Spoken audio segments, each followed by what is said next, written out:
Despite the fact that more than enough food is produced to support the world's population, up to 811 million people go hungry. When it comes to hunger, the Great Chinese Famine is usually recognized as the deadliest famine and one of the most devastating man-made calamities in human history. The Great Chinese Famine is today's subject of the video. In today's video, you'll learn of the hunger's duration and how this famine lasted so long. How many people were killed?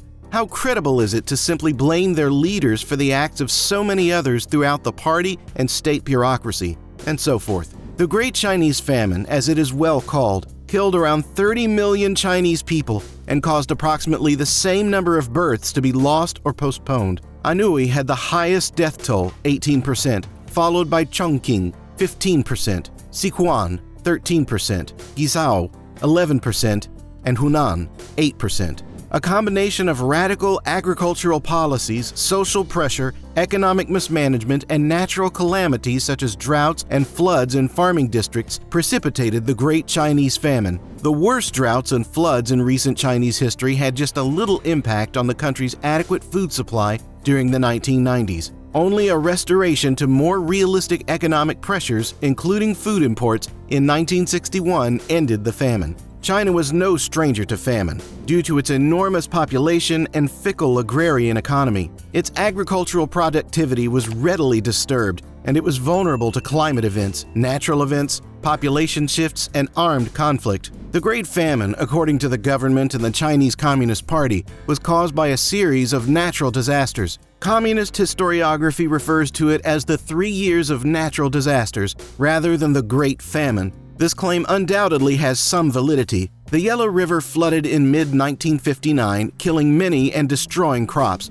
According to government figures, nearly 40 million hectares of agricultural land have been rendered ineffective. Droughts caused substantial crop failures in Shanxi, where output plummeted by more than 50%, in Hubei, where output decreased by 25%. Shanxi, Hebei, Shandong, and Hunan provinces experienced protracted droughts the next year, causing production to drop by more than half. 11 major typhoons hit China's southern and coastal provinces. In 1961, the northern provinces had months of drought, while the southern provinces experienced greater flooding. Although drought had a role, this was essentially a man-made disaster for which Mao Zedong holds the biggest culpability. Mao Zedong was the founder of the People's Republic of China and the Chinese Communist Revolutionary. The famine's origins may be traced back to Mao Zedong's decision to launch the Great Leap Forward, which was endorsed by the leadership of China's Communist Party. This massive mobilization of the country's vast population was to achieve in a matter of years economic advancements that other countries had taken decades to achieve. Mao, influenced by Stalinist philosophy that emphasized the importance of heavy industry, made steel production the focal point of this delusory effort. Tens of millions of peasants were instructed to mine local sources of iron ore and limestone, cut trees for charcoal, build basic clay furnaces, and smelt metal instead of working in the fields. This frantic operation produced largely lumps of brittle cast iron, unsuitable for even simple tools. Peasants were compelled to forsake all private food production, and newly established agricultural communes planted less land for grain, which accounted for more than 80% of China's food energy at the time. Meanwhile, the people in the countryside began to starve. Many people looked for alternative food supplies such as grass, sawdust, leather, and even seeds sifted from animal excrement. Thousands of villagers in Sichuan were forced to eat sand. Dogs, cats, rats, mice, and insects were all devoured, alive or dead, until there were none left. Malnutrition, famine edema, and vitamin inadequacy became visible. Peasant women experienced greater levels of amenorrhea and prolapsed uterus due to weaker pelvic muscles, resulting in a drop in birth rate. Mental disease, hysteria, and suicide were also prevalent. During the famine years, it is estimated that between 2 and 3 million individuals committed suicide. Cannibalism was one of the most heinous consequences in the Great Famine. Nobody knows how common or widespread it was, but there are several stories of flesh-eating, both official and anecdotal. Specific occurrences of cannibalism are detailed in police reports. In Linesia, Gansu province, scores of peasants were imprisoned in 1960, the majority for exhuming their neighbors' bodies and devouring them to survive. In the same year, Anhui province reported 1,289 instances of cannibalism.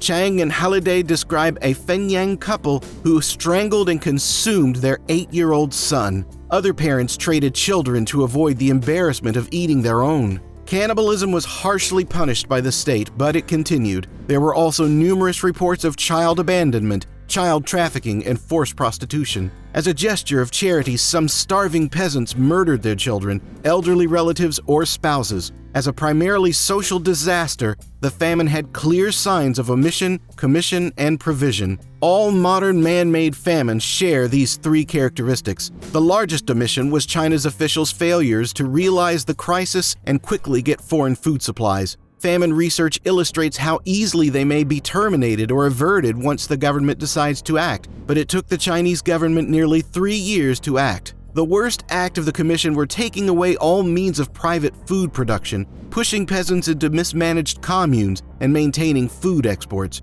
The weather simply added to the misery. Official explanations continue to blame natural disasters for misery, but China's own statistics contradict this explanation. Without a doubt, the 1960-61 drought would have reduced food availability in the worst affected provinces, but it would have resulted in only a small portion of the eventual nationwide death toll. The worst droughts and floods in recent Chinese history had just a little impact on the country's adequate food supply during the 1990s. Only a restoration to more realistic economic measures, including food imports, in 1961 ended the famine. The real extent of the famine was not known to the world until 1982, when single-year age distributions from the country's first very reliable population census were published. These data allowed the entire number of additional fatalities between 1959 and 1961 to be estimated, and the earliest estimations by American demographers put the figure between 16.5 and 23 million. More extensive later research estimated an additional 23 to 30 million deaths.